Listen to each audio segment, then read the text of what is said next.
کون جانتا تھا کہ 30 مارچ 1432 کو پیدا ہونے والا ایک بچہ سلطان محمد فاتح محض 21 سال کی چھوٹی سی عمر میں اس وقت کی سپر پاور ریاست قسطنطنیہ کو حدیث نبوی حضرت محمد صلی اللہ علیہ وسلم کے مطابق فتح کرے گا، جس کے بعد مسلمانوں کے عروج کا نیا دور شروع ہوتا ہے۔ ٹاپک پر چلنے سے پہلے ہمارا چینل سبسکرائب کریں اور بیل آئیکن ضرور دبائیں تاکہ ہماری ہر آنے والی ویڈیو آپ تک پہنچتی رہے۔ جی ہاں، سلطان محمد فاتح وہ مسلمان بادشاہ ہیں جنہوں نے اپنے آخری نبی حضرت محمد صلی اللہ علیہ وآلہ وسلم کی حدیث مبارکہ قسطنطنیہ کو فتح کر کے پوری کر دی ہے۔ آج بھی لوگ سلطان محمد فاتح رحمۃ اللہ علیہ کو جنتی سلطان کہتے ہیں۔ 1453 عیسوی میں قسطنطنیہ فتح کر کے 3 بر اعظموں پر پھیلی مسلمانوں کی خلافت عثمانیہ ترکی میں 1923 کو 100 سال کی معاشی و اقتصادی پابندیوں کے ساتھ زوال پذیر ہوگی۔ ان معاشی و اقتصادی پابندیوں کو معاہدہ لوزان کا نام دیا گیا۔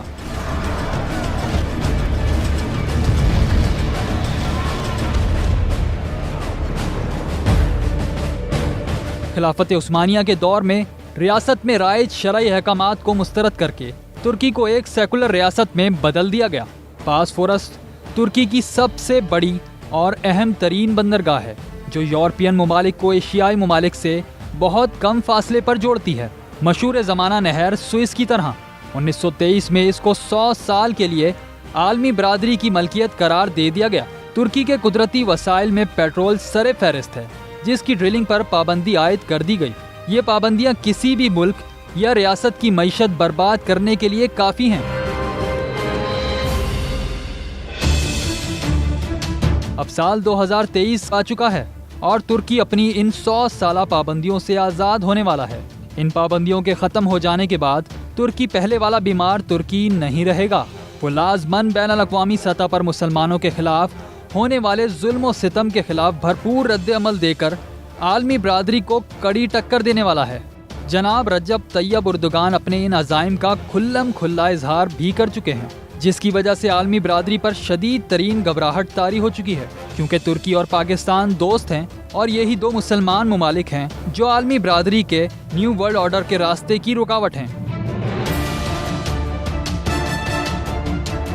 اس لیے سال 2023 سے پہلے اس خطے میں قائم امن و امان کی صورتحال کو مزید خراب کرنے کی کوششیں تیز کر دی گئی ہیں اور اس بڑی جنگ کے لیے تیاریاں اپنے عروج پر پہنچ رہی ہیں۔